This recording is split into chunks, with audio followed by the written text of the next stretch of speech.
The sound still haunts me, the crack of a gun echoing across the school playground, sharp and unnatural against the laughter of children. I remember the smell of freshly cut grass, the sunlight bouncing off the red slide, and then, silence. Parents froze. Teachers screamed. My heart stopped when I saw my daughter's pink lunchbox lying on the asphalt, its lid open, grapes rolling into the dirt. One moment she was laughing under that blue sky, the next, everything turned cold.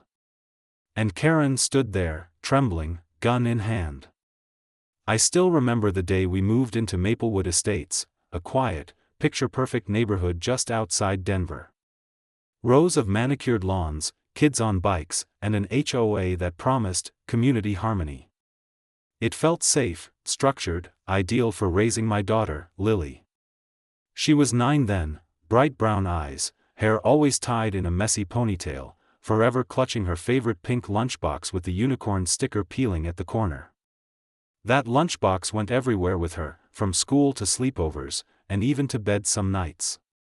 I used to joke that she treated it like a diary. Our street was lined with identical houses, beige paint, white fences, trimmed hedges. But behind all that symmetry was one woman who believed she owned every inch of it.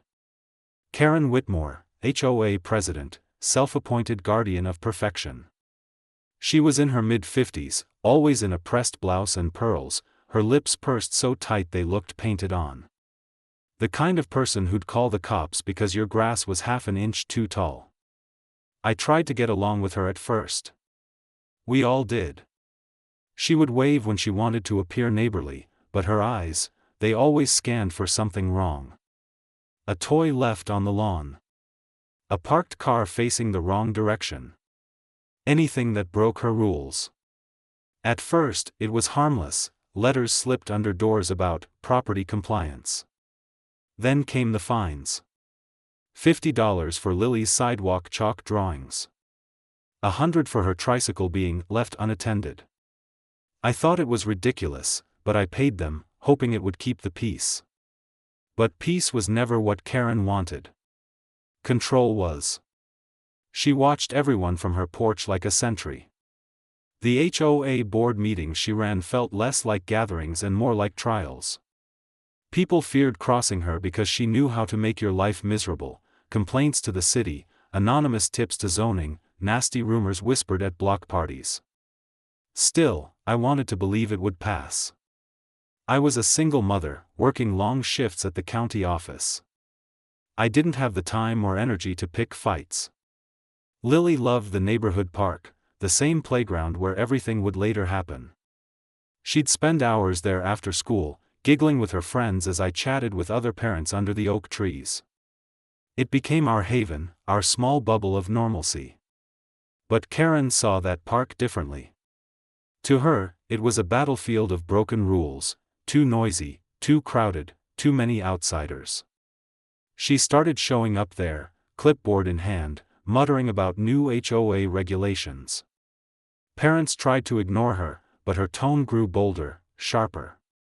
Once, when Lily's ball rolled near her shoes, Karen kicked it away and snapped, "Control your child." That day, something changed in me. I saw the cruelty behind her smile, that need to dominate, to humiliate. I thought the worst she could do was fine us again. I never imagined she would take it further, much further.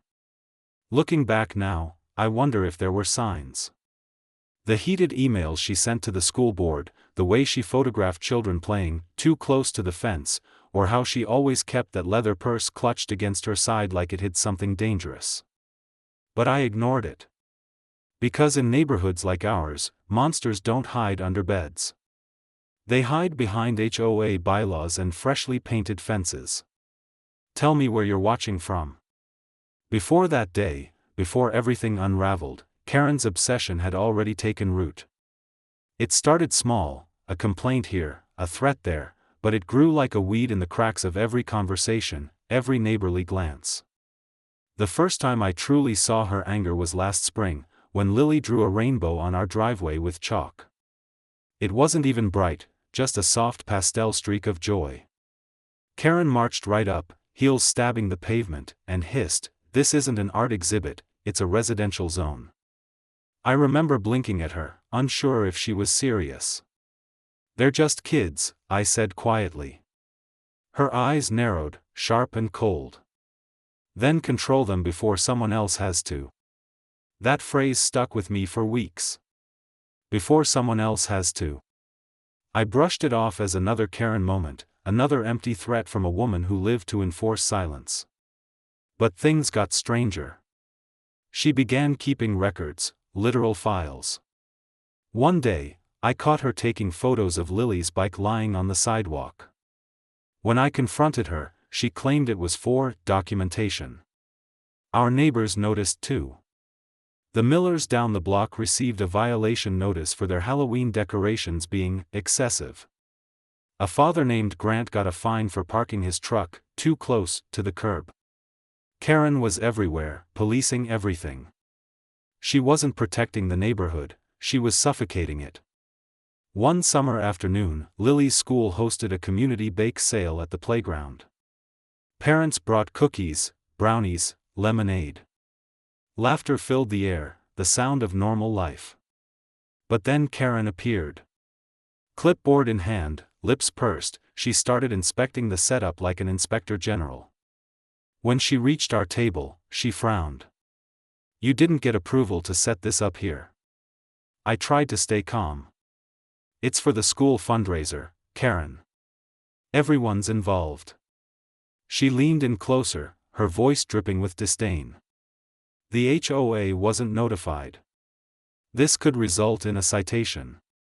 That was the first time I raised my voice at her. "Enough, Karen. They're kids, not criminals." I didn't realize how many people were watching until the crowd went silent. Karen stepped back, face red, trembling with fury.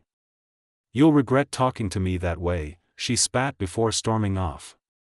After that, she stopped pretending to be civil. We'd catch her car idling near the park, windows down, listening. Once, she even followed Lily halfway home, claiming she wanted to ensure safety. I called the police that night. They came, took a report, but without direct threats. They said their hands were tied. The next morning, I found a note on my porch. No signature, just typed words: "Rules exist for a reason. Some people need to learn the hard way." I still remember Lily asking me, "Mom, why does Miss Karen hate us?" I told her she didn't, that Karen was just lonely. But even as I said it, I didn't believe it. The truth is, Karen didn't hate us specifically. She hated losing control. And the more joy she saw in my daughter, the more that control slipped through her fingers. By the time fall came, I felt the tension everywhere, in the brittle autumn air, in the long shadows at sunset, in the way neighbors lowered their eyes when Karen walked by. The whole neighborhood knew something was building. None of us knew it would explode on a school playground, under the clear blue sky, in front of children who would never forget the sound that ended it all. It was a Thursday afternoon, clear skies, a soft wind carrying the smell of cut grass from the soccer field. I'd left work early to surprise Lily at recess, planning to take her for ice cream. I remember the sunlight glinting off the metal slide, kids' laughter ringing through the air, and the faint jingle of Lily's unicorn keychain as she ran toward the swings. It was such an ordinary, peaceful moment, the kind that should have stayed frozen in time forever. Then I saw her. Karen. Standing by the chain-link fence, clutching her leather purse like it contained something sacred. She wasn't supposed to be there, no parents were allowed beyond the gate during recess. I thought maybe she was there to complain again, maybe about noise, or litter, or something ridiculous. But there was a stillness about her that day. Her lips were pressed together in a hard line. Her eyes fixed not on the playground, but on Lily. A teacher noticed her too and started walking over. I remember the creak of the swings, the whistle of a distant coach, and then a metallic click. It was faint, almost lost in the wind, but it made the hair on my neck stand up. Karen reached into her bag. For a moment, my brain refused to understand what I was seeing. Parents talk about nightmares, how sometimes they play out in slow motion, like time itself breaks. That's what it felt like. My body moved before my thoughts did. I yelled Lily's name, once, twice, as everything around us blurred. Then came the sound. A single, deafening crack. Sharp, echoing, final. Birds exploded from the trees, children screamed, teachers dove for cover. The sound seemed to stretch forever, ricocheting off the pavement, the slide, the red monkey bars. Lily stumbled. Her pink lunchbox flew from her hand, hitting the ground and rolling to a stop near the swing set. Grapes spilled across the dirt. That image burned into my mind, the bright green against the dull brown soil, the sun glinting off the metal clasp. I ran. I didn't think, I didn't breathe, I just ran. My heart felt like it was punching through my ribs. The world shrank to that single, awful frame, my daughter on the ground, Karen standing there, her hand trembling, smoke rising faintly in the sunlight. A whistle blew again, this time frantic. Shouts filled the air. Someone yelled, "Get down!" Another voice, shaking, cried, "Call 911." Karen didn't move. She just stared at her own hands, eyes wide, mouth open as if she couldn't believe what she'd done. The purse dangled from her arm, the metallic glint of the weapon visible now, catching the sunlight like a cruel mirror. I dropped to my knees beside Lily, my palms scraping the asphalt, the warmth of the sun still on the ground beneath us. She blinked up at me, confused, scared. "Mom?" she whispered. I didn't answer. I couldn't. The sound of that single gunshot still echoed in my ears, louder than any siren, sharper than any scream. And that's how everything I loved shattered, in broad daylight, on a playground painted with laughter just seconds before. The world after that shot felt like it had tilted off its axis. Teachers screamed orders, kids cried behind benches, and someone was shouting into a phone, their voice cracking with panic.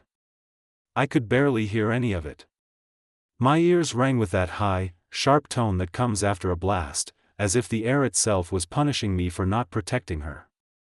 The smell of gunpowder still hung faintly over the playground, mixing with the scent of grass and sunscreen. I held Lily's small hand, whispering her name over and over, even though she wasn't answering anymore. Her pink lunchbox sat a few feet away, open, a juice pouch leaking into the dirt like spilled color on a canvas. Within minutes, police cars tore through the parking lot, sirens wailing, lights flashing red and blue across the pavement.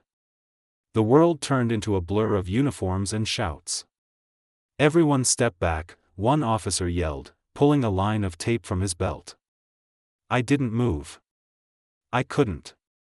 I stayed kneeling beside her, my knees numb, my body trembling so hard I thought my bones might crack. Someone tried to pull me away, a woman's hand on my shoulder, but I swatted her off without looking. Then I heard it, the clatter of metal hitting concrete. Karen's gun, dropped from her shaking hand, skidded across the ground near a hopscotch grid. She stood frozen, eyes empty, face pale like she'd seen a ghost. Two officers shouted commands. "Put your hands up. Now." She didn't resist. She just looked at me, straight at me, and mouthed something I'll never forget. It was an accident. Those words sliced through me like glass. An accident? No. I'd seen the way she looked at my child for months. The hatred. The control. The obsession. This wasn't random, it was the end of something she'd been building quietly, waiting for the right moment to break. Paramedics rushed in, voices sharp, focused. "We've got a pulse," one shouted. Another yelled for the stretcher. I stepped back, watching them lift Lily carefully, oxygen mask covering her small face. The siren roared again, and the ambulance doors slammed shut. I remember chasing after it, my hand hitting the back window as it sped away. I couldn't even cry. I just stood there, staring at the reflection of those flashing lights dancing across the swings, the slide, the blood-stained dirt. The police led Karen away in handcuffs. Neighbors gathered at the fence, phones out, whispering, recording, gasping. The whole world suddenly felt like it was watching, but no one moved to comfort me. Not one. Just the distant hum of engines, the wind rustling through the trees, and that pink lunchbox still lying open, untouched, beside the swings, a silent witness to everything that had just been stolen. That night, the house felt like a tomb. The air was heavy, the silence unbearable. Every corner whispered her name. Her backpack still hung by the door, her sneakers by the mat, the unicorn keychain glinting faintly under the porch light that I'd forgotten to turn off. The smell of her shampoo still lingered in the hallway, sweet and innocent, clinging to the walls like a memory that refused to fade. I sat on her bed for hours, staring at the stuffed bear she used to hug when she couldn't sleep. I pressed it to my chest until it hurt, hoping somehow it would bring her warmth back to me. But it didn't. Nothing did. The next morning, I woke up to a world that hadn't stopped spinning, even though mine had. The news channels replayed the same footage on loop, flashing lights, yellow tape, the words, HOA president arrested after school shooting. They called it a tragedy. I called it murder. The phone rang non-stop, reporters, neighbors, even relatives I hadn't heard from in years. I didn't answer. I couldn't. The only voice I wanted to hear was gone. At the hospital, they told me she was gone before the ambulance even reached the ER. I remember the way the doctor said it, gentle, rehearsed, like he'd said it too many times before. My knees gave out, and the floor came up fast. I don't remember falling, but I remember the cold tile against my palms. The funeral came too soon. Too quiet. Too clean. The church smelled of lilies, sickly sweet and suffocating. I hated that smell. I hated the polished wood of the casket, the white ribbons, the sympathetic whispers. People kept saying, "She's in a better place." But what better place could there be than here, with me? When everyone left, I stayed. I waited until the sun dipped below the trees, until the air turned cold and the light faded. That's when I made my promise, not to God, not to anyone else, but to her. I whispered it through clenched teeth, fingers pressed into the dirt. I won't let her get away with this, baby. I swear to you. That night, I cleaned the kitchen table and spread out everything I had, HOA letters, fines, photos, every piece of paper Karen had ever sent. Each one a breadcrumb leading to her madness. I didn't care how long it took or what it cost. I would fight. Because grief is strange, it burns, but it also builds something new inside you. A fire. And in that fire, I found purpose. By the end of the week, I had spoken to the district attorney's office. They assured me an investigation was underway, that the police had evidence, witness statements, security footage, the weapon. They told me justice would come. But I'd lived long enough to know that justice wasn't something you waited for. It was something you chased down, no matter how many doors you had to break through. As I packed Lily's lunchbox, the same one from that day, I held it close, the cold metal clasp biting against my palm. I promised her again, quietly this time, "I'll make them remember your name." Detective Daniel Ramirez showed up 2 days after the funeral with tired eyes and a file thick with printouts, and when he walked into my kitchen he carried the smell of stale coffee and rain on his coat, a small, grounding detail in a house that otherwise felt suspended in fog. He sat across from me at the table where I'd spread Lily's things, and he didn't offer platitudes, he offered facts. "We've got footage," he said, placing a USB drive between us like an offering. He named what they'd pulled, a grainy clip from a neighborhood camera, a nearby doorbell camera with better resolution, timestamps, and a blurred view of Karen's car pulling up a half hour before recess. He showed me printed HOA emails, threaded complaints, warning letters, Karen's own typed threats noting continued noncompliance, and the way all of it lined up made my jaw ache. Ramirez spoke carefully about ballistics, about matching the shell casings to the weapon found at the scene, about gunshot residue. It's not circumstantial, he said, rubbing the bridge of his nose. There's a pattern. For the first time, exhaustion eased into cautious hope. He promised to keep me in the loop, to push for warrants, to get the tech team to enhance the footage that might show a wider angle. He warned me, too, quietly, honestly, that evidence can be messy, juries can be unpredictable, and wealthy defendants sometimes had lawyers who could twist narratives. He used the phrase, community influence, and I felt a cold drop of something like fear land in my stomach. Ramirez brought up one more oddity, a neighbor's security feed that had gone dark for exactly 13 minutes during the hour before the shooting. Someone tampered, he said. Or someone was erased. He left me with documents, his card, and a look that said he'd seen enough to be wary but not so weary that he'd give up. After he left, I sat on the kitchen floor amid Lily's toys and the stack of evidence like a map to a storm. The printed photos of Karen, her posture rigid at the fence, her purse clutched, felt like puzzle pieces clicking into place. Yet even as the pieces aligned, a new worry gnawed. What if the HOA's records, their influence, or a perfect alibi could shred the thread Ramirez had found? The news cycles would love an easy story, but real cases twist. I smelled the coffee his coat carried long after he was gone, and I told myself that smell meant someone else was fighting with me now. By the time the police reports hit the public record, the story had already spun into something unrecognizable. News vans lined the street outside my house, their satellite dishes like silver thorns against the gray sky. Reporters shouted questions from the sidewalk, cameras flashing through the living room curtains. They wanted a villain and a headline, and they didn't care if truth got mangled in the middle. HOA president claims self-defense, one headline screamed, another read, neighborhood dispute turns deadly. The smell of wet asphalt and the hum of generators became the background noise of my mornings. Karen's lawyer, slick suit, polished smile, stood on courthouse steps and said she was a community servant pushed to her limit. That phrase made my stomach turn. The HOA board released a statement about mental health awareness and tragic misunderstandings, as if bureaucracy could soften a bullet.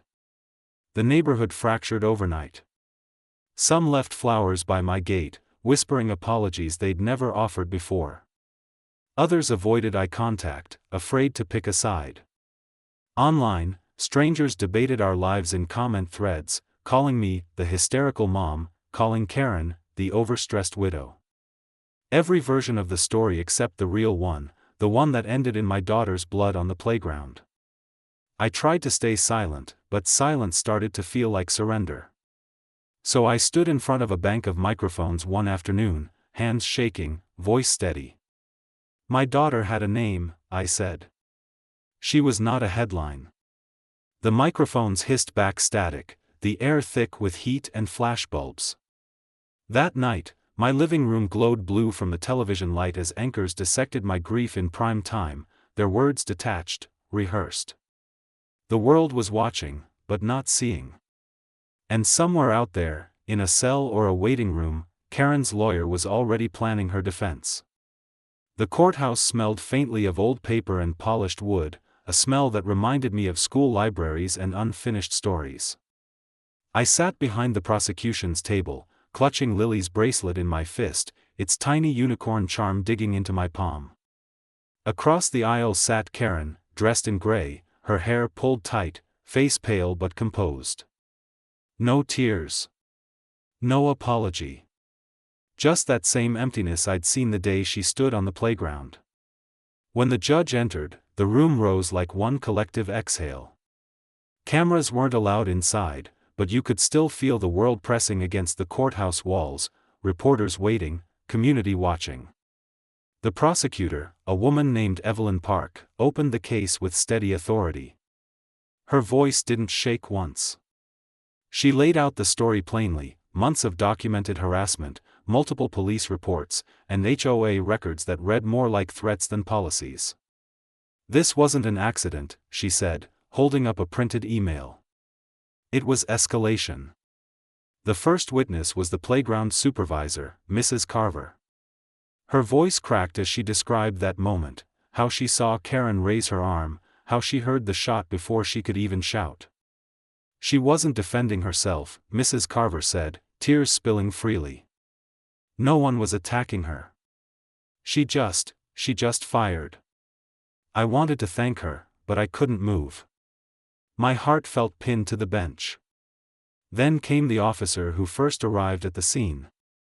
He spoke with professional calm, recounting how Karen was standing motionless when they found her, how the weapon was registered but not licensed for public carry. He described the scene with surgical precision, the crowd, the lunchbox, the shell casing. We found her fingerprints on the weapon and residue on her hands, he said. The defense lawyer objected, but the judge overruled him. Next, Detective Ramirez took the stand. Seeing him there felt strangely grounding, like a fragment of the truth had made it inside with me. He went through the timeline, showing the footage, Karen's car circling the school twice before parking, her exiting at 11:53 a.m., the sound of the gun at 12:06. He described the HOA correspondence, Karen's complaints about the playground noise, her multiple recorded threats to take action. Each word was a brick, building a wall of evidence. When Ramirez stepped down, Evelyn brought the courtroom's attention to a single still frame from the security footage, Lily standing under the oak tree, sunlight hitting her face, lunchbox in hand. This, she said softly, is what was lost. The room went silent. Even the judge lowered his eyes. I could hear the faint hum of the fluorescent lights, the rustle of papers, the echo of someone clearing their throat. It felt surreal, the world trying to fit something so human into legal language, into terms like second degree and premeditation. Then, during cross-examination, the defense tried to chip away at everything. They implied the shooting was a panic response, that Karen felt threatened by a sudden noise or motion. Evelyn stood firm. Threatened by a child with a lunchbox, she shot back. The defense lawyer's jaw clenched. The judge rapped his gavel. When recess was called, I stepped into the hallway, the marble floors reflecting the harsh white lights above. I could still hear the last thing Evelyn said echoing in my head, this case isn't about a mistake. It's about a pattern that ended in a child's death. And for the first time, I believe justice might actually happen. Court will resume at 10 a.m. tomorrow, the judge said. His voice lingered in the air as the guards escorted Karen out. She turned her head once, just for a second, and looked at me. Her eyes were calm. Too calm. The second half of the trial felt colder, quieter, like the room itself had lost its pulse. The defense began their case with the precision of surgeons, cutting emotion away from facts until nothing human remained. Karen's attorney, a man named Wallace Graves, spoke in that calm, poisonous way lawyers do when they know how to twist perception without ever lying outright. He called her a woman under siege. He painted her as fragile, anxious, a victim of harassment herself. Each word scraped like sandpaper against my chest. He told the jury Karen carried the gun because of recent break-ins, and that the shooting was a startled reflex. Reflex. That word burned. He even suggested my daughter ran toward her suddenly, as if the fault somehow belonged to Lily's innocence. Evelyn objected, her voice sharp as a blade. Objection, Your Honor, speculation. The judge hesitated, then sustained it. But the seed had been planted. I could see the jurors shifting, their faces unreadable, as the defense droned on about Karen's fragile state. Wallace brought in a psychologist, calm, clean suit, rehearsed empathy, who spoke about latent trauma and fight-or-flight response. I wanted to scream that trauma doesn't load a gun, doesn't stalk a child for months, doesn't pull a trigger. But the courtroom isn't built for truth shouted in pain, it's built for language wrapped in procedure. Then came the twist. Wallace requested to introduce a new piece of evidence, a short clip from a neighbor's security camera that had just been recovered. The same feed Ramirez had said went dark the day of the shooting. The defense claimed it was recently restored by their forensics expert. The screen flickered to life, shaky footage, time-stamped minutes before the shot. It showed Karen standing by the fence, and then another figure appeared briefly at the edge of the frame, blurred, moving fast. Wallace paused the video dramatically. "Ladies and gentlemen, we cannot conclusively identify this individual," he said, "but this could explain why my client was startled, why she reacted instinctively." The room buzzed with whispers. Evelyn looked furious. "This footage was never authenticated," she protested. The judge allowed it, for context, not as evidence, but the damage was done. That 2-second shadow was all the defense needed to seed doubt. Karen took the stand next. Her voice trembled at first, just enough to sound human. "I didn't mean to hurt her," she said softly. "I was afraid. I thought someone was attacking me." She looked at the jury, not at me. "I wish I could take it back." I stared at her, at those hands folded neatly on the stand, the same hands that had held that gun. My throat ached from holding in every word I wanted to say. Evelyn's cross-examination was surgical, relentless. "Mrs. Whitmore," she said, "how long have you been photographing children at that park?" Karen flinched. "You sent over a dozen complaints about playground noise. You threatened families with fines. And you expect this jury to believe you brought a firearm to a school because you were scared of a noise?" Karen said nothing. Just tears, quiet, precise, performative. When the defense rested, the courtroom exhaled. The judge called for closing statements in the morning. The jury filed out, their faces unreadable behind the weight of everything they'd seen. I sat still, hands clasped around that bracelet in my palm, praying it would anchor me to something real. That night, I couldn't sleep. The image of that blurred shadow looped through my mind. Who was it? Was it real? Or was it another trick, another manipulated clip meant to twist truth into maybe? Either way, I knew one thing: the next day, the world would decide if my daughter's life meant justice or doubt. The final morning was gray, the kind of sky that feels like it's holding its breath. The courthouse smelled of rain and old coffee, the wooden benches cold beneath my hands. My pulse thudded in my ears as the jury filed in, faces drawn tight, pale from the weight of their duty.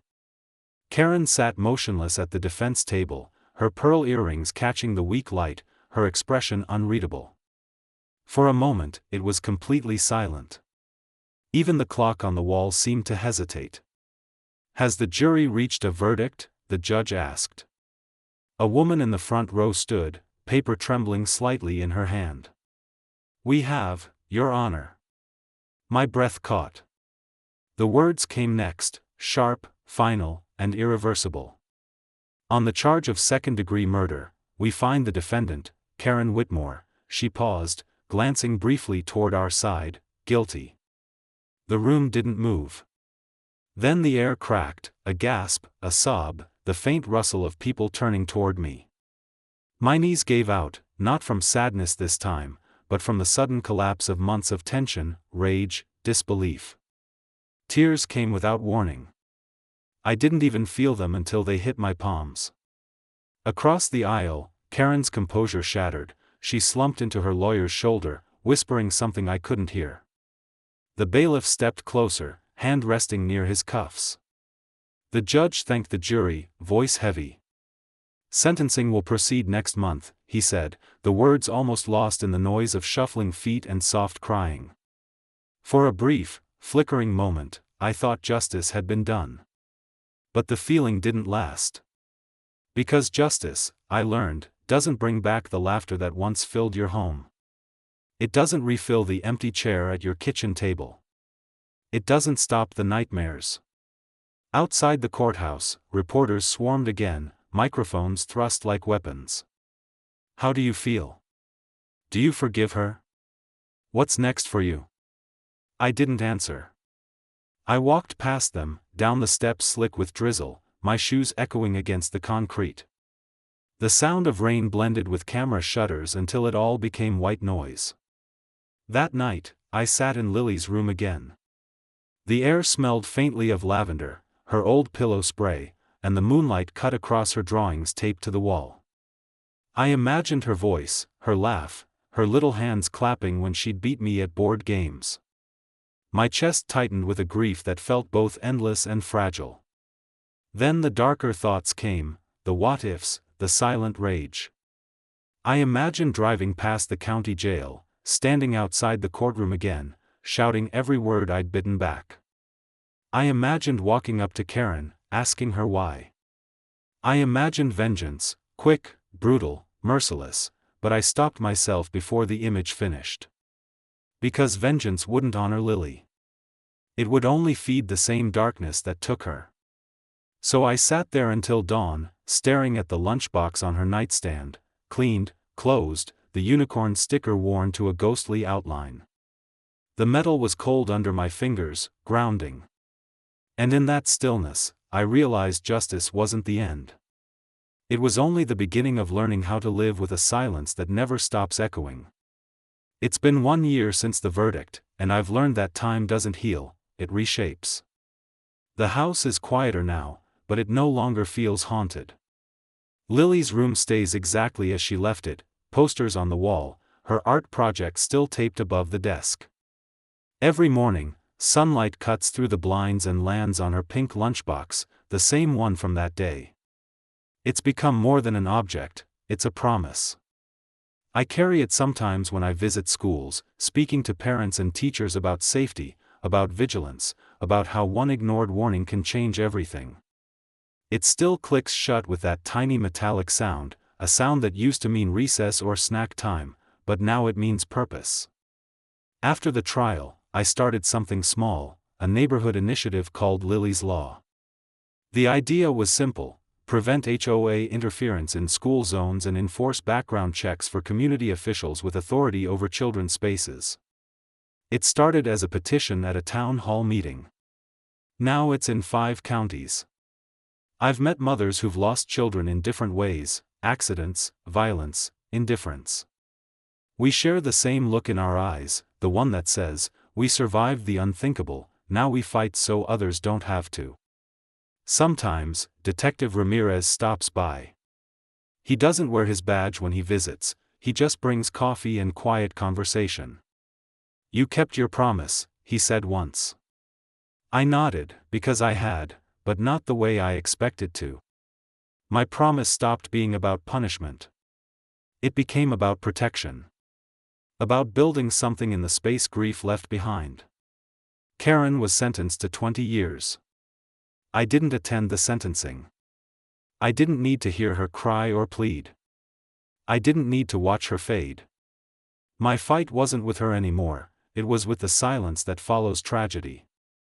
With the systems that let obsession slip through cracks labeled too minor to act on. I turned my anger into something that might outlive me.